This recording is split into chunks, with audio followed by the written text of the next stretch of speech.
바리새인들이 나와서 예수를 힐난하며 그를 시험하여 하늘로부터 오는 표적을 구하거늘.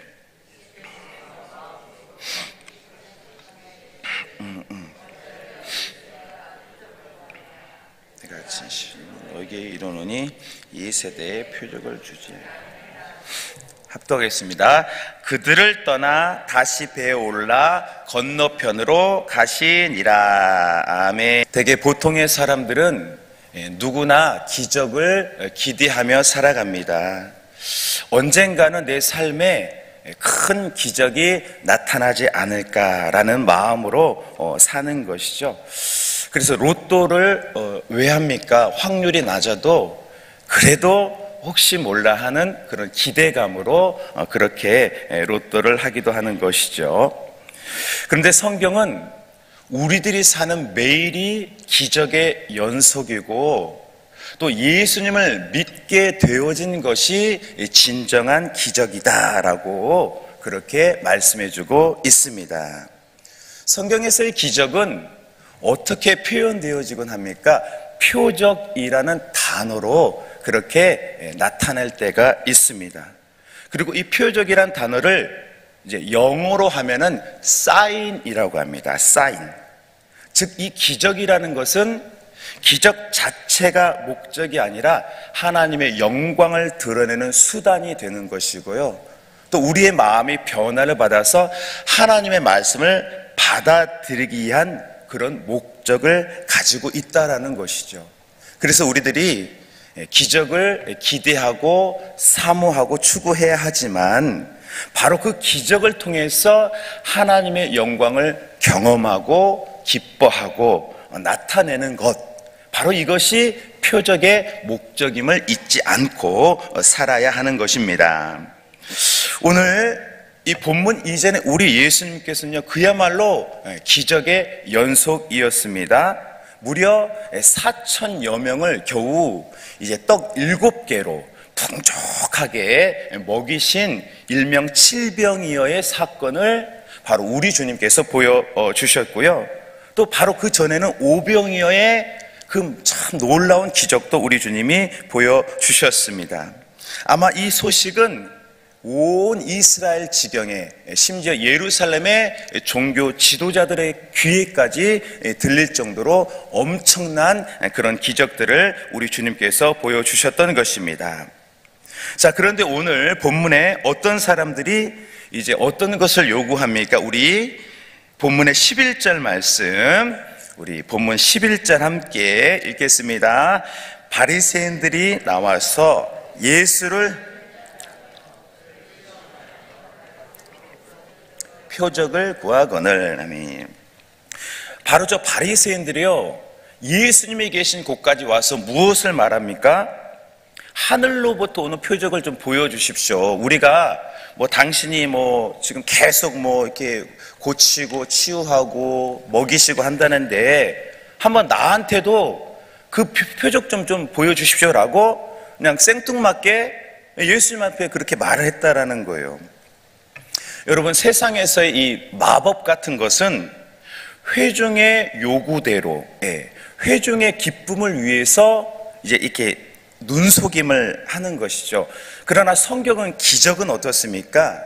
사람의 어떤 기쁨, 요구를 따라서 주어지는 것이 아니라 구원하시고 또 온전케 하시고 또 풍성케 하시려는 목적을 가지고 하나님께서 은혜를 베풀어주는 수단인 것입니다. 그리고 바로 그 기적을 통해서 우리는 예수님이 누구신지, 예수님이 왜 오셨는지, 또 예수님께서 지금도 무엇을 하고 계시고 마지막에 어떻게 우리를 완성할 것인가라는 것을 이제 기대하고요, 알게 하는 수단이라는 것이죠. 그런데 이 바리새인들은 오늘 어떻습니까? 예수님 앞에서 그냥 당신 나도 표적을 보이길 원하니까 표적 좀 나타내 주세요, 표적 좀 보여주십시오라는 뭔가 이게 앞과 뒤가 바뀐 잘못된 요구를 오늘 예수님 앞에 그렇게 구했다라는 것입니다. 구약 성경을 보면 우리 하나님께서 이스라엘을 너무 사랑하셔서 매일매일 매번 어마어마한 기적, 이건 듣도 보도 못한 기적을 계속해서 보여주셨습니다. 출애굽 사건을 보면 10가지의 기적도 그렇게 보여주셨죠. 그러나 어떻습니까? 구약 성경의 그 사람들이요, 소수의 믿음의 사람을 제외하고는 전혀 변화되지 못했다라는 것입니다. 그러니까 아무리 기적을 경험해도, 아무리 내 눈앞에 어마어마한 병이 고침을 받고 엄청난 기적을 봐도 사람은 변화가 안 되더라는 거예요. 그럼 여러분, 무엇이 어떻게 우리 사람을 변화되게 하는 것입니까? 우리 에스겔 36장 26절 27절까지 우리 함께 읽겠습니다. 또 새 영을 너희 속에 두고 새 마음을 너희에게 주되 너희 육신에서 부드러운 마음을 또 내 영을 너희 속에 두어 너희로 내 율례를 행하게 너희가 내 규례를 지켜 행할지라. 아멘. 새 법은 이제 성령님께서 우리 곁에서, 우리 안에서 우리를 인도하시고 지도하시고 해서 우리 각 사람이 이 하나님의 법을 지켜갈 수 있도록 성령님께서 모든 것을 주장하신다. 이것이 새 법이다 라고 우리에게 말씀해 주고 있는 것입니다. 그래서 진실로 하나님의 사람들의 공통점은 하나님을 만나서 삶이, 모든 것이 점차적으로 변화되어졌다라는 거예요. 여러분, 그 다혈질 베드로 어떻습니까? 성경을 보면 예수님을 만난 이후에 완전히 다른 삶을 살게 되죠. 온유한, 겸손한 사람이 되어져서요, 이제 갈라디아에서 보면 사도 바울이 이 베드로를 책망해도, 외식했다고 책망해도 베드로가 한번 해보자 이런 거 없습니다. 그냥 조용히, 내가 수석이지만, 리더지만 바울은 이게 아주 밑에 사람이잖아요, 이 계열로 보면. 근데 조용히 베드로가 그 자리를 떠났고요. 또 베드로 전후서에 보면 이 베드로 사도가 배우지는 못했지만 하나님의 은혜를 얼마나 많이 경험했는가를 우리에게 보여주고 있습니다.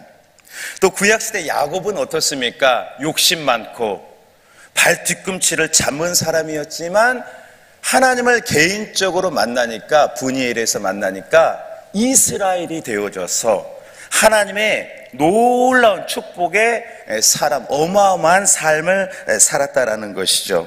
또 요한도 우레와 같은 사람이었지만 예수님을 만나고 나니까 사랑의 사도, 요한계시록까지 쓴 마지막까지 아름답게 쓰임받는 기적의 사람이 되어진 것입니다.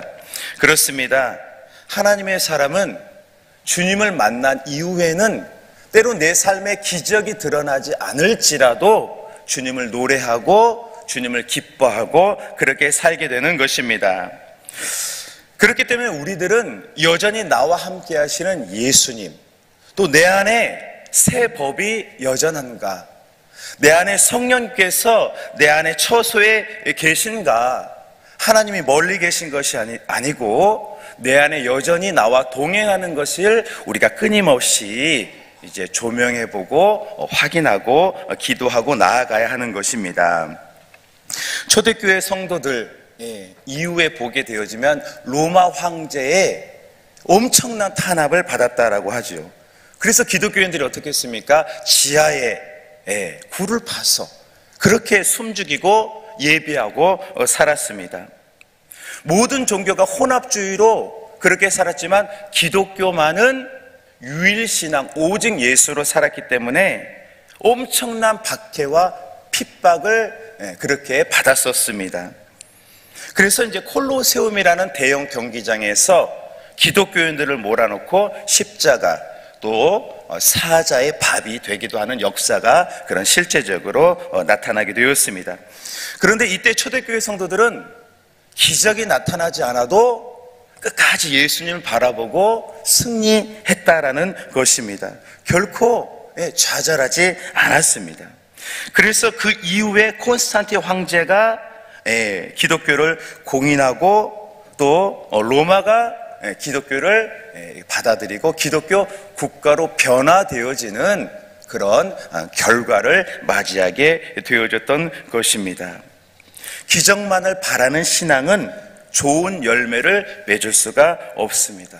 그러나 그 과정 속에서 우리가 기적을 주시는 주님, 이미 나와 함께 하시고 또 앞으로도 은혜 주실 주님을 우리가 여전히 바라보고 나아간다라면 주님께서 놀라운 전해보지 못한 은혜를 다시 한번 부어주게 되는 것입니다. 우리들도 때로는 성경의 기적이 너무 멀리 느껴질 때가 있습니다. 기다림이 너무 어려울 때가 참 많습니다. 하나님의 사랑이 내게 경험되지 않을 때도 있고요, 이 현실만을 바라보면 더 힘들게 느껴질 때도 있습니다. 녹록지가 않습니다. 그러나 하나님은 시건치 않으시고요, 우리를 사랑하셔서 이미 십자가로 그 사랑을 확증해 주셨습니다. 우리도 인내의 하나님을 바라보고 또 기적의 하나님을 여전히 구하고 전진해야 하는 저와 여러분 되어야 할 줄로 믿습니다. 오늘 바리새인들은요, 주님이 원하시는 믿음은 없고 하늘로부터는 표적 내게 보여주십시오, 당신이 좀 나도 좀 감동 좀 주십시오 라고 그렇게 요구했습니다.